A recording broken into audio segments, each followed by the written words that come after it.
Karibu sana mwanamichezo popote pale ulipo kaskazini, kusini, magharibi na mashariki, tuweze kuzungumza michezo na burudani. Jumatatu tulivu kweli kweli. Siku nyingine, siku ya leo tumekuja kwa ajili ya kuziangazia mambo mbalimbali yanayokuwa yakihusiana na michezo na burudani. Niko hapa na ripoti kutokea mitaa ya Magomeni, tawi la Mpira Pesa, na kwenda kuzungumza na Shabani Mpira Pesa mambo mbalimbali kuhusiana na klabu ya soka ya Simba Sports Club pamoja na mwenendo mzima wa ligi kuu Tanzania bara. Asalamu alaykum. Wa alaykum wa rahmatullahi wa barakatuh. Sema upo? Alhamdulillah, wazima buheri wa afya, tuko salama na tumeianza siku vizuri kwa sababu mpaka umenikuta mchana, na maana baraka zipo na uzima upo. Na ndio maana siku ya mchezo pirika zilikuwa nyingi kweli kweli pale Meja Samuel. Vipi, uliondoka na furaha ya namna gani? Kwanza tuanzie hapo, baada ya ushindi wa mabao 2-1. Mnatokea nyuma, mnasawazisha, lakini pia vile vile Jonathan Soa anaandika bao la uongozi kwa upande wa Simba Sports Club ambalo linawapa alama 3 muhimu dhidi ya JKT Tanzania katika mchezo wenu mwingine. Mchezo wa 3 kwa Simba Sports Club, alama 9. Kwanza tulipata furaha zaidi baada ya kutoka kwenye kifungo cha muda mfupi, kwa sababu nadhani tulikuwa tunacheza na TRA, lakini baada ya vurugu za watu wachache mechi yetu ikafa. Mechi iliyofuata tulikuwa tunacheza na Azam na yenyewe ikafa. Kwa hiyo tulikuwa tuna kiu ya kuangalia timu yetu, na hasa kuangalia meneja mpya, vitu vya kwenye ligi ana vitu gani. Maana tulimuona toka kwenye vitu vya klabu bingwa, lakini kwenye ligi tulikuwa bado hatujamuona. Lakini kiu yetu nyingine ilikuwa kwenye ligi. Tumecheza mechi 2 chini ya kocha msaidizi Selemani Matola, tukapata ushindi wa goli 3 pointi 6. Kwa hiyo bado tulikuwa tuna hamu ya kutaka kuona meneja mkuu naye atakuja kutuletea swala gani jipya. Lakini kiukubwa nyingine watu walikuwa na hamu ya kuwaona wachezaji wao, kwa sababu unapokosa kumuona kama Morris Abraham kakaa mwezi mzima au wiki mbili hujamuona Morris vitu anavyofanya, au Jonathan Soa, unakuwa na kiu, unajua ile kiu ile. Kwa hiyo siku ile nadhani watu baada ya kuambiwa mechi inachezwa Meja Samuel, kila mtu alifurahi, na nadhani wenyewe wale JKT hawakuamini kilichotokea, maana uwanja ulivojaa na umbali wa Meja Samuel na watu muda mrefu hawajaona timu yao, nadhani uwanja ulijaa vizuri. Lakini faraja zaidi ilikuja baada ya Wilson Nangu kutusawazishia goli. Baada ya dakika fulani walifanya mabadiliko JKT, na aliyoingia akaja kutuadhibu. Alivyotuadhibu muda si mrefu, Wilson Nangu kama jana yake kwenye press ya kuelekea kwenye mechi alisema kama mwalimu atanipa nafasi, nitapambana kadri ya uwezo wangu na niwape furaha na Simba. Baada ya dakika chache, baada ya majozi, Wilson Nangu akaenda kutupa furaha kwa goli la kichwa cha mkizi. Nadhani vijana wa sasa mkizi hawajui maana yake nini, lakini wakitafuta kwa wakati wao nitawaambia. Karuka kichwa cha mkizi, kasawazisha goli, tukapata furaha. Baada ya hapo tulifungulia nyuki. Yaani msako ulianza wa hatari, mpaka la jeshi wote walivua buti zote wakaweka pembeni, wakabaki pekupeku. Mliwatafuta kwenye jeshi gani hasa? Tumewasachi kwenye jeshi la hatari sana, jeshi la mizinga. Tunatafuta kwenye jeshi la mizinga, kambini ya mkuu wao. Tumewapa adhabu vibaya mno. Yaani hata wenyewe waliona. Maana kuna muda niliona ndugu yangu HD Dilunga alitaka kupiga pasi ndefu afu ajui kama ule uwanja mali yetu. Maana ule uwanja wao wa JKT kama unavyoona KMC walifanya wao, lakini sio kwao. Wa JKT lakini hawajui jinsi ya kuutumia. Walikuwa wanataka ile unapiga pasi unaiomba kule. Basi Dilunga akakimbia mikimbio mitatu toka kaa chini huko nyonga tishabana.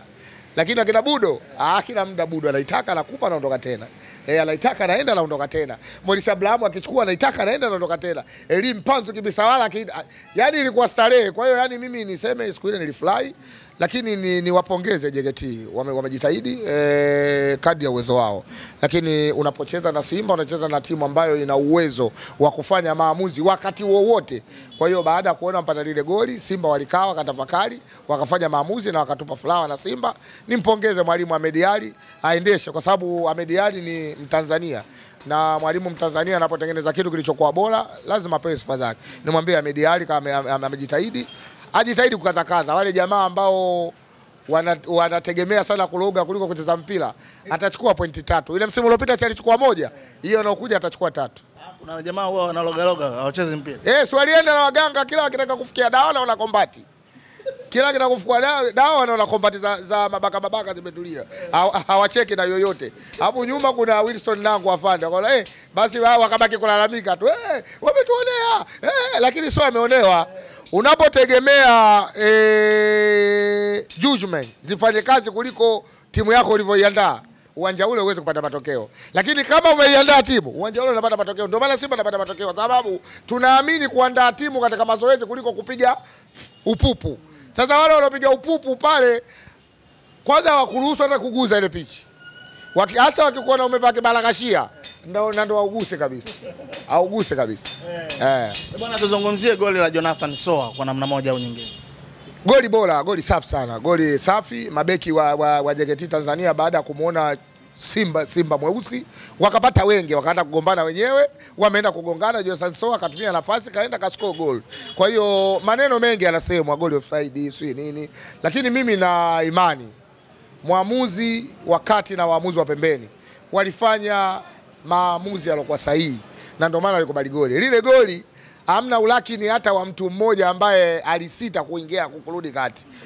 Kibendera alirudi kati na mwamuzi wa kati aligeuka akaweka kati. Sasa leo mshabiki ambaye uko jukwaani unaona ile offside, basi tuache tu, lakini mimi niseme goli zuri, na Jonathan Soa atawazibu sana. Kapewa dakika chache lakini katupa goli la ushindi, na tumwambie tu Black Lion tunamuunga mkono kwa kila anachokifanya. Tuamini ya kwamba kwa sababu badala ya dakika 90 Ahmed Ally alizungumza na kusema ukiona timu yoyote inaongoza ligi kuu Tanzania bara, basi dhahiri Simba hajacheza bado. Na kama Simba amecheza, wa screenshot alafu waoneshe msimamo kama wataendelea kuongoza ligi kuu Tanzania bara. Pengine kwa kila msimu huu umekuwa ni msimu bora sana kwa Simba Sports Club. Kila mechi inaonekana kama finali. Mmedhamiria kweli kurudisha heshima ya Simba Sports Club. Si hata msimu wa mwaka jana mabingwa Simba. Hata msimu wa mwaka jana. Yaani kimpira mabingwa Simba. Kimazingira ya nje ya uwanja bingwa nyuma mwiko. Lakini kimpira, kiuhalisia wa matokeo ya uwanja dakika 90 kimpira, mwaka jana Simba bingwa. Lakini kwa uhalisia wa nje ya uwanja na magumashi, mwiko nyuma bingwa. Ndio maana unaona wana Simba wamekosa ubingwa miaka mingi, mwaka jana wamekosa. Lakini kama kijatokea kitu, kwa sababu wamejua kabisa uhalisia wa watu waliobeba ubingwa sio, yani hawajabeba ubingwa kihalali. Kwa hiyo mwana Simba umii sawa. Lakini hao waliobeba ubingwa, angalia, wanagoma mpaka kwenda uwanjani kwa sababu wanajua magumashi mpaka waingizwe bure. Wanaingizwa bure. Shona Simba ingizwa bure hata kama kosa ubingwa. Wanalipa kiingilio kwa sababu wanajua timu yao inashinda kihalali. Kwa hiyo muda wote kwa kurupusha, bwana twende Mbeya wanaenda, twende Meja Samui wanaenda, twende Sunyi Makambako wanaenda, twende wapo, kwa sababu wanashinda kiuhalisia. Lakini watu wa magumashi wamedai mpaka waende kuwekewa kwenye siti maji ya kunywa na pilau, kwa sababu wanajua wanashinda kama mechi tajiri kasema bure. Watu wamedai maji, tena mtu ana midefu kabisa adayekewe maji na chupa na sahani ya ubwabwa, na akitoka nje kwa chakula kale na mkewe. Kwa hiyo watu wanashinda magumashi. Lakini mashabiki wa Simba wamekosa ubingwa miaka minne, lakini ndio mashabiki ambao wenye furaha kuliko washabiki wa timu yoyote katika nchi hii. Kwa hiyo lazima tujivunie hilo, kwa sababu tunapata ushindi kihalali na timu yetu ni bora. Leo niambie timu ambayo itatoa wachezaji watatu waliokuwa bora uwanjani alafu wakaingia, walioingia wakawa bora zaidi ya wale waliotoka. Kwa majirani vipi? Zaidi ya Simba hakuna. Akiumia ule mpaka bleach shughuli imeisha. Tena akiumia mmoja wanamchezesha na mashindano ya ganzi. Na shughuli imeisha. Wanamchezesha na mashindano ya ganzi na shughuli imeisha. Wewe leo angalia Bajabe toka akasajiliwa mpaka leo yuko tu nje, lakini watu kama vile hakijatokea kitu. Abdulrazak Hamza stopper yuko nje mpaka leo, lakini kama vile hakijatokea kitu. Mechi iliyoanza ile Jonathan Soa yuko nje, Morris Abraham yuko nje, Elim Panzu yuko nje, sijui Chasambi ndo atumtaji kabisa kwa sababu hala kwenye listi yenyewe haraka tu. Lakini leo Chasambi angekuwa pale mfalme. Kama leo Kevin John mfalme kule, Chasambi angekuwaje? Niambie, kama leo Kevin John mfalme kule, Chasambi angekuwaje? Kama leo Chikola mfalme kule, Chasambi angekuwaje? Mtoto wa maajabu. Lakini watu wa Simba leo mtu akitaja kikosi cha Chasambi amtaji kwa sababu kuna watu waliomzidi uwezo zaidi Chasambi, na sio uwezo wake mbovu. Akienda kwenye timu zao, Chasambi mchezaji mkubwa katika hizo timu. Lakini si timu yetu, kwa sababu kikosi chetu, maana kikosi kipana ndio kile. JKT tuliwatilia wakina Steven Dese Mukwala, wakina Budo, wakatumia nguvu nyingi baada ya kutoka wale walioingia sasa. Subhanallah, subhanallah, ilikuwa hatari. Mpaka wenyewe wakawa wanaomba mpira uishe, ilikuwa shughuli ngumu. Sasa kikosi kama kile lazima kiwe hatari. Haya, leo una mtu kama vile Neo Maema. Unapataje shida? Si tutashinda sana, tuambie. Na so hapa wana Simba watapata starehe zaidi kutakapokutana na timu ambazo zinacheza mpira wa kisasa na zinajua maana ya mpira. Sio au mpaka refa mpela. Yaani kwenye klabu bingwa pale ndo utapata lao utakapomwona Neo Maema sasa shughuli anayoifanya sasa na mambo yake anayofanya, kwa sababu mchezaji msomi, mchezaji tajiri, mchezaji ambaye anajua maana na uhalisia wa mpira ni nini. Kwa hiyo mimi niwatulize wana Simba, niwaambie tumemaliza raundi ya 3, tuna pointi 9, tuna magoli 8, tumeruhusu goli 1, tuna clean sheet 2 katika haya mashindano. Sawa Kwa hiyo ligi itakaporejea tena wategemee kupata starehe zaidi, kwa sababu Mohamed Salah wa Kenya atakuwa tayari kashawa yuko fit. Mohamed Salah wa Kenya ashakuwa yuko fit.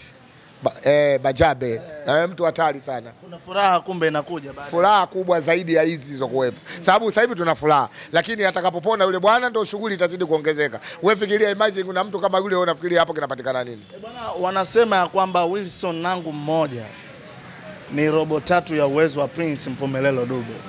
Magoli 2 ndani ya ligi kuu Tanzania bara, bado hajafunga goli hata moja. Lakini pia vile vile ukienda kumtazama Wilson Nangu ana goli 2. Prince Mpumelelo Dube hana goli. Andre Boyele ana goli la penalti. Magoli ya penalti yashaanza kwa majirani. Na kitu cha kupola ni alamu. Dube kapolwa na wenyewe walitamba na walimpola kabla ligi haijaisha, na Azam mwenyewe wana manunguniko. Kwani mbona watu washinda kusema? Mimi nashangaa watu wasema alomloga Dube. Nani kamloga? Wale wamepola. Mali ya haramu. Mali ya haramu. Hata ukiishi nao miaka 30 na wewe utafilisika kiharamu. Dube wamempola wakati Azam wanamkataba naye, wakafanya figisu na magumashi. Wakamwekea na mabouncer ili waweze kumlinda. Uwanjani bouncer acheze, lakini Azam wenyewe bado wana kilo cha hivi, kwa sababu hawajamchukua kihalali. Atafunga. Hapo mchawi wala sio ndumba wala sio nini. Lakini watu tu wamekilika. Kwa nini msifuate utaratibu? Mbona nyinyi mnachukua wachezaji wengi? Watu wanachukua wachezaji kwenu, au mnachukua wachezaji kihalali? Watu wanakuja kwenu wanachukua wachezaji kihalali. Lakini nyinyi mbona mmepola tena kwa ubabe? Mmemwekea mabouncer Dube. Lakini wana mabouncer uwanjani hawaingii. Kwa hiyo wale wanakula kitu cha haramu kwa Dube, ndio maana wanakosa. Na niwaambie atakosa sana. Atakosa sana mpaka kina Mzee Zaka roho zao zinyoke. Mpaka Shibuibwe roho yake inyoke. Mpaka Isufu roho yake inyoke. Au atakosa sana.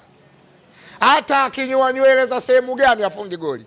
Kwa shida iko wapi sasa? Afanye nini sasa Dube ili wale watu roho zao ziweze kwenda sawa sawia? Watembee kwa magoti kutoka walipo mpaka kule Chamazi. Wakamwombe babu Mzee Zaka pale. Mzee Zaka tusamee Mzee Zaka. Akikunjua Mzee Zaka watafanyikiwa. Na Mzee Zaka usikunjue, kwa sababu hawa ni wahuni. Sasa muhuni unaendelea kiuni. Mzee Zaka kunja hivyo hivyo. Yule bwana anaona watu, kuna kipindi walisema tufunge kamba kiunoni, tukifika mlangoni unasema namfungua Prince Dube. Watu wakafunga sana kamba za viuno. Wanaume, wanawake, mizee mizima tunamfungua Dube, lakini hajafunguka. Wamemshauri anyoe kipara kanyoa. Wamemshauri anyoe mavemba ya umu kanyoa, lakini shughuli hakuna. Kila sehemu kanyoa, lakini shughuli hakuna. Unajua mavemba?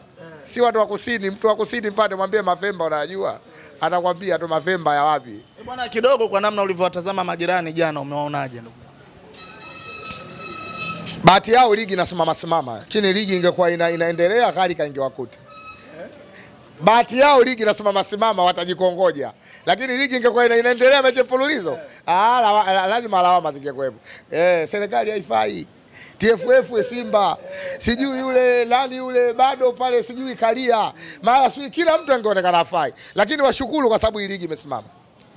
Kwa mwendo ule mchecheme mchecheme hawezi. Sasa umeona KMC mwenyewe, inna lillahi wa inna ilaihi rajiun. KMC hamna kitu.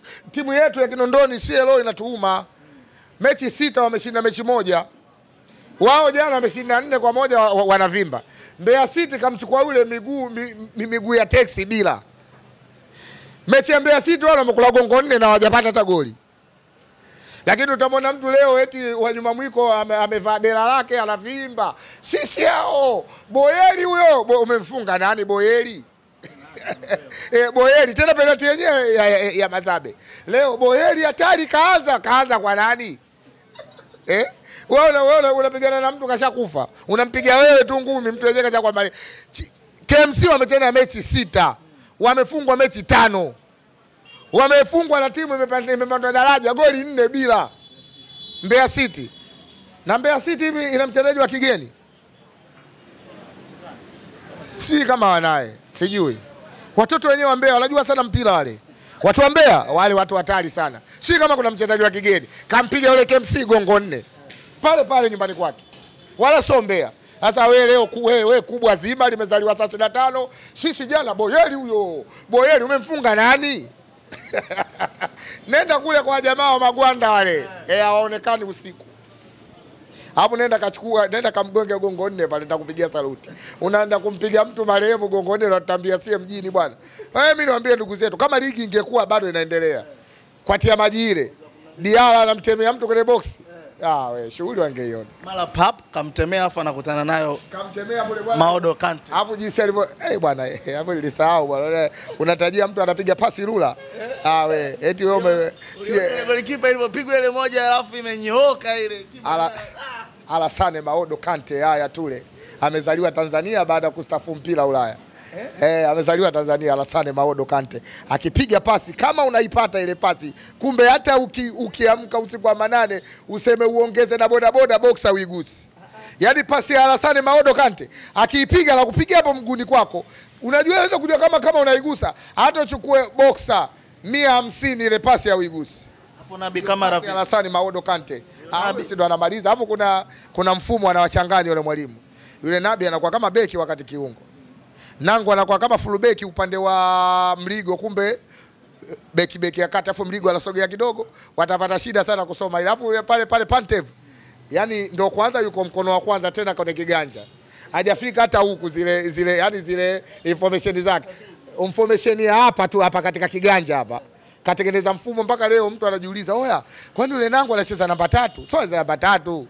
Hiyo ndio mifumo ya kwenye matatu. Watu wanauliza, "Oya, yule Nabi Kamara kwani beki ya kati?" Sio beki ya kati. Hiyo ndio mfumo wa mzee matatu. Ndio maana ya uhalisia wa mwalimu kuleta mabadiliko kwenye timu. Yaani anabadilika. Leo mwangalie Yakubu Suleiman.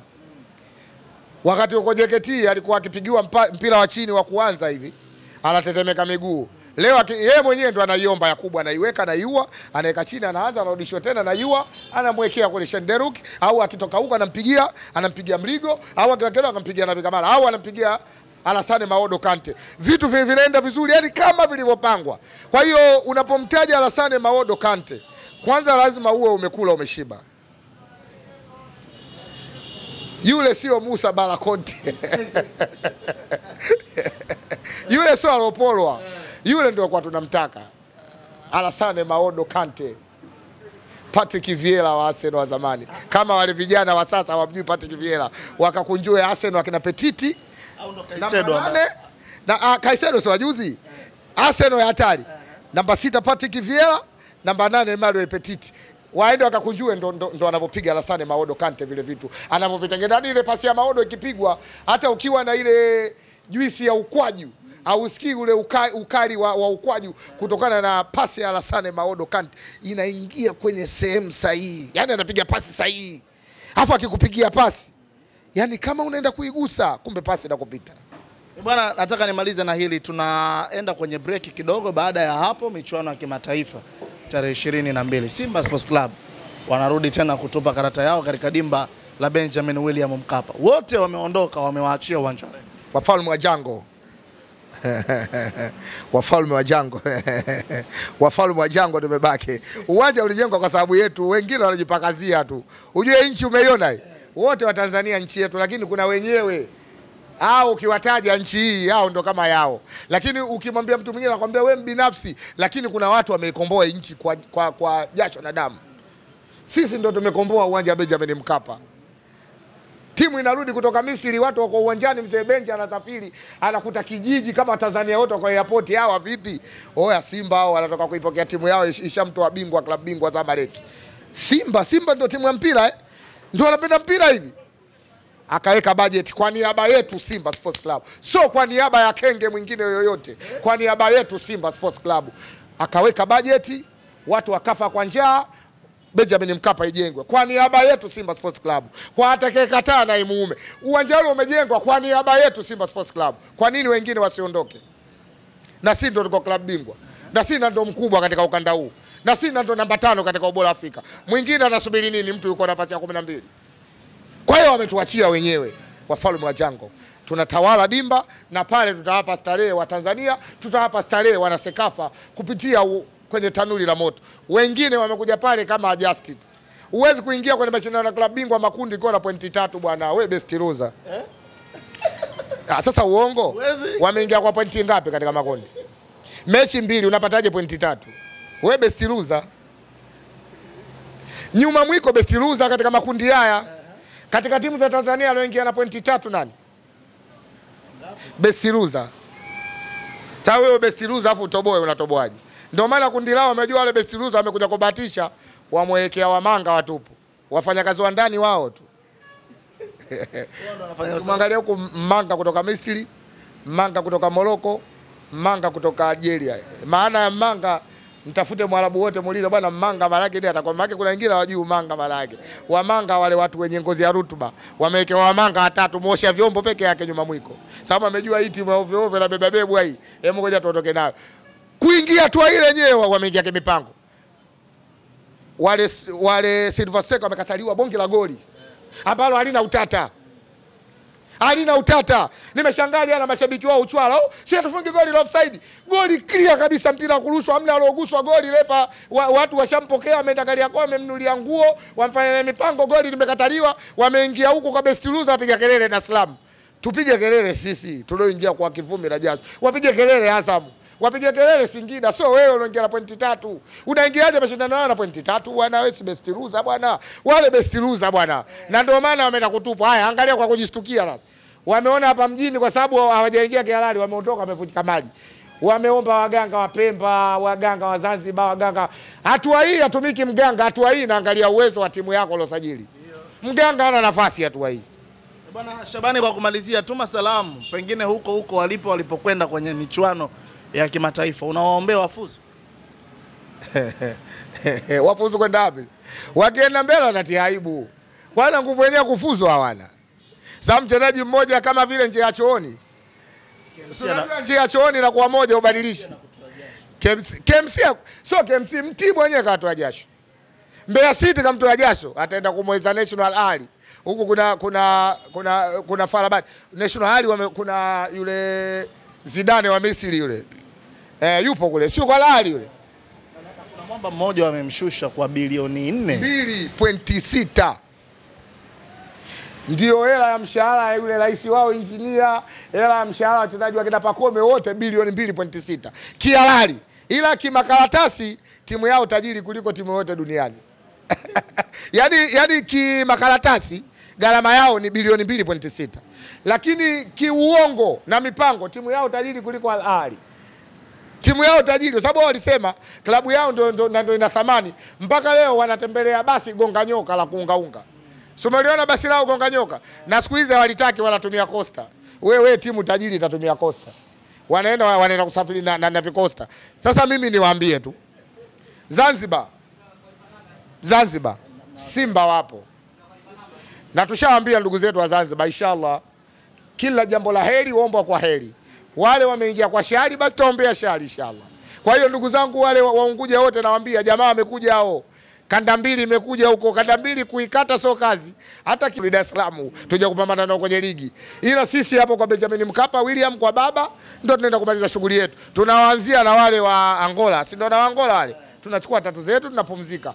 Ila nawatakia kila laheri Singida Black Star, nawatakia kila laheri Azam FC. Lakini mwiko nyuma, ule mwiko usiondoke, ugande pale pale uninginie. Yaani usitoke ule mwiko uninginie vile vile. Maana ule mwiko ukidondoka watu wataweza wakapata madhara. Bwana nikushukuru sana, kila laheri ndugu. Nashukuru sana.